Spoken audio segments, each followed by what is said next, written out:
Playdate shouldn't be able to do the things it does. It's tiny enough to fit in the too tight front pockets of my skinny jeans, it's lighter than a deck of cards, and it has a 1-bit black and white screen. It feels like a relic of the 90s, at least until you power it on.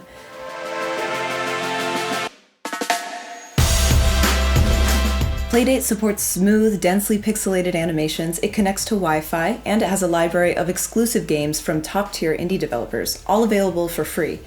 The small crank attached to its side is the icing on the yellow cake, and it makes every experience on the device even sweeter. Playdate is my favorite handheld since the Vita. It's a love letter to indie games and creativity, and I think it's exactly what the industry needs right now. Playdate is the brainchild of Panic, the Mac developer and publisher behind Firewatch and Untitled Goose Game, with hardware crafted by teenage engineering. Its specs are appropriately adorable, with 16 megabytes of RAM and 4 gigabytes of flash storage, an accelerometer for motion-based input, a 400 by 240 1-bit display, a built-in mono speaker, condenser mic and stereo headphone jack, and Wi-Fi and Bluetooth capabilities. The Bluetooth function wasn't available to test for review, but connecting to Wi-Fi was a painless and even cute process. Admittedly, most things about Playdate are cute. Its size, the crank, the audio cues, the way each game is presented as a little gift to unwrap, and how the screen looks like a winky face when you wake it up. There's so much personality packed into Playdate's monochromatic screen that even interacting with the settings page is enjoyable. Of course, playing games on it is even better. Playdate comes with a lineup of free games, each one made exclusively for the system, and most of them taking full advantage of the crank mechanic. These are automatically added to the library in batches. Once a Playdate is activated, it'll receive 2 fresh games each week for 12 weeks, for a total of 24 titles in the device's first season. There are plans to offer games for purchase on Playdate further down the line. Some are definitely more replayable than others, but I haven't found a bad game on Playdate yet. They span genres and lengths, capping out at a few hours, but there's at least one moment of pure delight in each experience. Crankin's time travel adventure, for instance, is a side-scroller starring a hopeless romantic who's just trying to meet his date on time, and his movements are controlled entirely by the crank, steps reversing and accelerating depending on the direction of the rotation. It's a simple concept with a singular input method, but the crank makes it challenging in a way I've never experienced in a game before, and it's instantly addictive. Corked is my favorite game on Playdate so far, largely because it so cleanly captures everything the device has to offer. It's a potion-making game with a romantic subplot and a sassy cat, and every time I boot it up, I'm impressed by the amount of fine detail that fills the screen.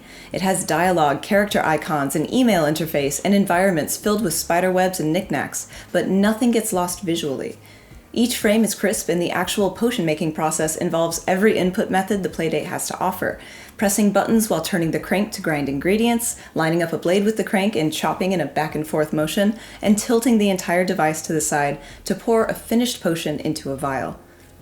Each new mechanic is so delightful, so initially surprising, that it adds an extra layer of magic to an already spell-heavy game. The Playdate crank is not a gimmick. It's a fundamental aspect of the system, transforming it from a revamped Game Boy into something entirely new, a mobile device with a peculiar and joyful edge. The crank, much like the lo-fi restrictions of the hardware, is an invitation for developers to think deeper about the way they develop games, to try new things and to innovate on old ideas.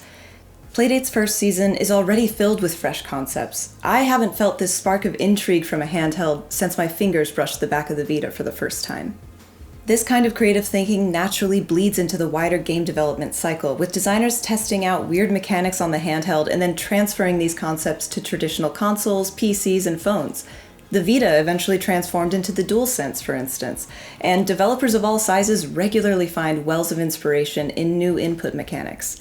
As ridiculous as it may seem, the Playdate crank can be a boon for the entire industry. All hail the crank, amen. There are few downsides to the Playdate. It's small enough to be unobtrusive, but unique enough to be a conversation starter. It's packed with exclusive games from amazing indie developers. Its battery easily lasts 2 days with intermittent play. It costs a reasonable $180, and it has a crank.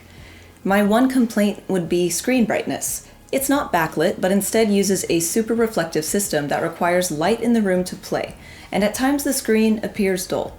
It's not unplayable, but I've caught myself squinting a few times. It's also very, very small, which works just fine for my hands, but people with large mitts might have issues with the size. But hey, if you can use a Joy-Con, you should be able to handle a Playdate. Plus, with the Playdate Mirror app, you're able to stream the device's screen in real time to a PC or Mac and play with traditional gamepads. This also helps anyone who wants to go live with Playdate games on Twitch or YouTube and should be useful for developers. Playdate looks like a cross between a Game Boy and a business card, but it feels like a modern system. Part of that is the speedy enough processor and featherlight feel, but it's also the sense of innovation that's built into the hardware. There are plenty of devices out there promising gorgeous graphics and outrageous processing power, but Playdate is a glaring reminder that there's more magic to a good game than bleeding-edge performance. This is something indie developers have known for decades, and Playdate distills this philosophy into a cute-as-hell package, complete with a crank. For all the latest video game news, stay tuned to Engadget.com and hit the subscribe button on YouTube.